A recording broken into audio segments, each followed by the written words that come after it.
So hello guys, আমার একটা নতুন ভিডিওতে তোমাদেরকে স্বাগত জানাই। আশা করি তোমরা সবাই ভালো আছো। আজকে সকাল সকাল স্নান সেরে রেডি হয়ে গেছি ঘুরতে যাওয়ার জন্য। চশমাটা পরতে মনে ছিল না, সেই কারণে ঘুরে চশমাটা পরে নিলাম। এবার একদম পুরোপুরিভাবে রেডি। ফাইনালি আমি স্টেশনে চলে এসেছি এবং স্টেশনে এসে বসে রয়েছি সবার জন্য। আর কিছুক্ষণ পরে দেখি আমাদের ট্রেনটাও চলে এসেছে, সেই কারণে ট্রেনে এসে বসে পড়েছি। ট্রেনে বসার 10-15 মিনিটের মধ্যে আমাদের ট্রেনটাও ছেড়ে দিয়েছে। আর তোমাদেরকে বলে দেই, আমি যাচ্ছি দীঘা, কারণ আজকে আমাদের কোম্পানি একটা মিটিং রয়েছে, রাতে মিটিং রয়েছে, সেই কারণে সকাল সকালই বেরিয়ে পড়তে হলো। আমাদের এখান থেকে দীঘা ট্রেনে করে 2.5 ঘন্টার রাস্তা, সেই কারণে একটু ঘুমিয়ে পড়েছিলাম। ঘুম ভাঙতে দেখি আমরা দীঘা পৌঁছে গিয়েছি। এবার ট্রেন থেকে নামার পালা। আসার সময় তো দেখেছি ট্রেনে কোনো ভিড় নেই, পুরো বগিটাই প্রায় খালি ছিল। কিন্তু ট্রেনটা যখন দীঘা স্টেশনে পৌঁছালো, সেখানে যা ভিড়, সেই ভিড় দেখে আমার মাথা খারাপ হয়ে গেছে। এতটা ভিড় যে আমরা ঠিকমতো নামতেও পারছি না। শেষ পর্যন্ত আমাদেরকে ঠেলাঠেলি করে নামতে হয়েছে। অ্যাটলিস্ট আমরা দীঘা পৌঁছে গেছি, আর দীঘা পৌঁছাতে আমাদের প্রায় বিকেল হয়ে গেছে। ট্রেন থেকে নামতেই দেখতে পেলাম স্টেশন থেকে কিছুটা মাত্র দূরে পুরীর জগন্নাথ মন্দিরের নির্মাণ কাজ চলছে। এখন আর জগন্নাথ দেবের দর্শন করার জন্য পুরী যাওয়া লাগবে না, দীঘাতেই দর্শন করতে পারবে। এরপর আমরা স্টেশন থেকে বেরিয়ে পড়েছি আর আমাদের হোটেলের দিকে যাচ্ছি। স্টেশন থেকে আমাদের হোটেল প্রায় 1 কিলোমিটারের হাঁটা রাস্তা, সেই কারণে আমরা হেঁটে হেঁটে গল্প করতে করতেই চলে এসেছি হোটেলে। এটাই হচ্ছে সেই হোটেল, যেই হোটেলে আজকে রাত্রে আমরা থাকতে চলেছি। ভিতরে এসে দেখি প্রচন্ড ভিড় রয়েছে, কারণ এখানে সবাইয়ের আইডি প্রুফ ভেরিফিকেশন করা হচ্ছে।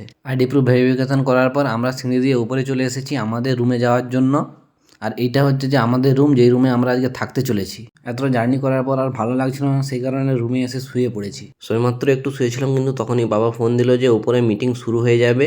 সেই কারণে ঝটপট করে আমরা উপরে চলে এলাম। উপরে এসে দেখি সবাই এখানে বসে রয়েছে, তাই আয়নায় একটু চুল ঠিক করে নিলাম। উপরে গিয়ে জানতে পারি মিটিং শুরু হতে এখনো 10-15 মিনিট বাকি রয়েছে, সেই কারণে সমুদ্রের পাড়ে ঘোরার জন্য একটু বেরিয়ে পড়েছি। আমাদের হোটেল থেকে সমুদ্র প্রায় 500 মিটারের রাস্তা, তাই তাড়াতাড়ি করে হাঁটছি, কারণ আবার 15 মিনিটের মধ্যে আমাদেরকে ঘুরে যেতে হবে। সো আমরা সমুদ্রের ধারে চলে এসেছি। এই সন্ধ্যায় সমুদ্রের তীরে বসার মজাই আলাদা। এই সমুদ্রের তীরে প্রচণ্ড হাওয়াতে মনে হবে যেন সবসময়ই বসে থাকি।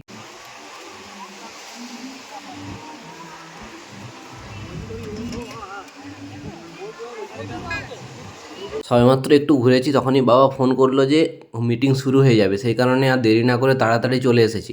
ওপরে যাওয়ার আগে আগে রুমে চলে এলাম, কারণ এখানে একটু ফ্রেশ হতে হবে, তারপরে উপরকে যাব। সো আমি ফ্রেশ হয়ে উপরে চলে এসেছি, আর এখান থেকে চারিদিকের ভিউটা শুধু দেখো তোমরা।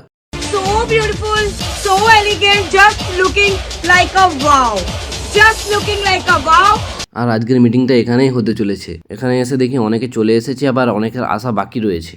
আর ভিতরে আসতেই লক্ষ্য পড়লো এখানে চাও রাখা রয়েছে, তাই আর বেশি দেরি না করে আমিও চা নিয়ে বসে গেলাম। চা খাওয়ার পরে দেখি সবাই চলে এসেছে আর মিটিংটাও এখানে স্টার্ট হয়ে গেছে।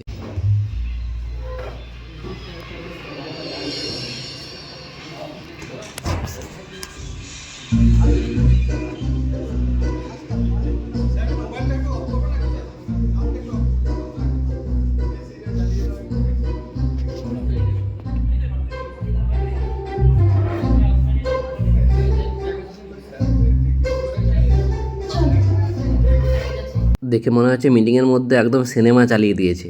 এই অ্যাডটাকে দেখলে মনে হবে পুরোপুরি সিনেমা।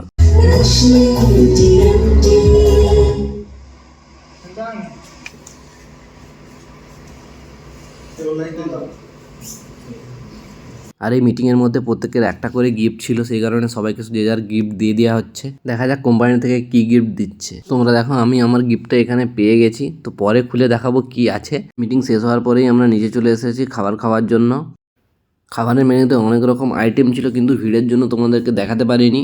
আর খাওয়ার পরে আমি চলে এসেছি বাইরে, আর এখানে এসে আমার দাঁতের মধ্যে মাংসের হাড় ফেসে গেছে, এটাই বের করছি। ভাত খাওয়ার পরে সিঁড়ি দিয়ে উপরকে না গিয়ে লিফট দিয়ে উপরকে যাচ্ছি। লিফট থেকে বেরোনোর পর একদম বাম দিকেই আমাদের রুমে ঢুকে একটু বসে পড়েছি, কারণ আজকে এতটা জার্নি করার পর অবস্থা খুবই খারাপ রয়েছে, সে কারণে এবার ঘুমিয়ে পড়বো। আমি ঘুমিয়ে পড়ি, আর তোমরা এরকম ব্লগের জন্য সাবস্ক্রাইব করো। দেখা হচ্ছে পরের ব্লগে, ততক্ষণের জন্য টাটা।